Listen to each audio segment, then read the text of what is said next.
सुना है गली के कोने वाला मकान भी बिक गया। पूरे 15 घर थे मेरे मोहल्ले में। मेरे मकान का नंबर 7।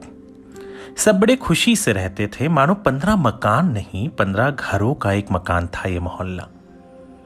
सुख दुख, हंसी मजाक, शादी, त्योहार, दिवाली हो या होली, सब साथ मनाते थे। याद है मुझे, बगल वाले घर के पांडे जी को एक बार पता चला कि मेरे बेटी के ब्याह में कुछ पैसे कम पड़ रहे थे। उन्होंने अपना फिक्स डिपॉजिट तोड़कर शादी के पहले मेरे हाथ में पैसे दे दिए और शर्त रखी कि पैसे तभी लेंगे जब उन्हें यकीन होगा कि मैं लौटाने के काबिल हो गया हूं। पैसे लौटाने में मुझे 5 साल लग गए।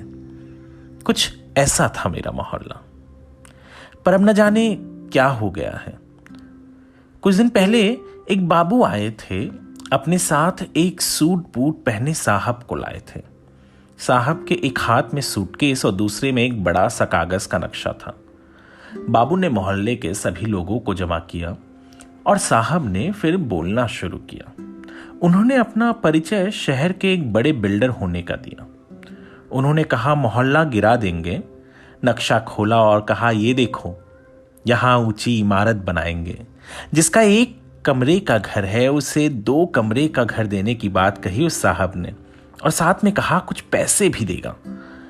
हम सब खुश हो गए। साहब के जाने के बाद हमने हमारी मीटिंग की। बड़ा घर मिले ये किसकी ख्वाहिश न होगी। सपने बुनने शुरू हो गए। वो देसाई जी बोल उठे, अब मैं अपने बेटे की शादी करवा दूंगा। पति पत्नी का एक सेपरेट यानी अलग कमरा होगा। हर कोई कुछ न कुछ उम्मीद करे जा रहा था। शायद ही उस रात मेरे मोहल्ले के किसी घर में रात हुई होगी। दूसरे दिन आस पड़ोस के मोहल्ले के लोगों को भी इस बात की भनक हुई।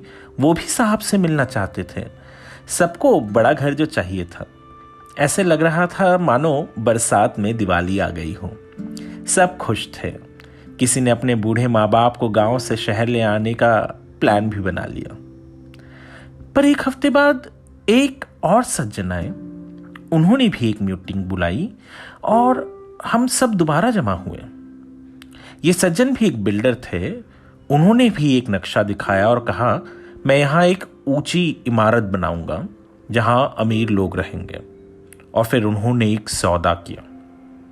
सज्जन ने कहा मैं आपको अच्छी खासी रकम दूंगा, आप लोग अपना अपना मकान मुझे बेच दो। ये सुन सब सकपका गए। ये ख्याल कि पड़ोसी कोई और होगा ही भयानक था। सज्जन अपना कार्ड हर एक को देकर वहां से निकल गए।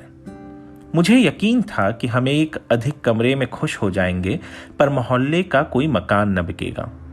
पर उम्र के साथ मेरा तजुर्बा भी कमजोर पड़ गया। एक एक कर सारे मकान बिक गए। मैंने पांडे जी से पूछा पर कोई जवाब न पाया। किसी ने कहा कि पांडे जी वो पैसे ले अपने गांव चले गए। देसाई ने दूर कहीं एक छोटा सा मकान ले लिया, बाकी पैसे से बेटे की शादी करवा दी। वो मकान नंबर 12 वाले अब अपने माँ बाप के साथ गांव में ही रहने लगे। आज गली के कोने वाला मकान भी बिक गया। अब सिर्फ मेरा मकान नंबर 7 ही बाकी है। कैसे इसको बेच दूं? सिर्फ मकान नहीं, घर है जहां यादें बसती हैं जिनको कोई खरीद नहीं सकता।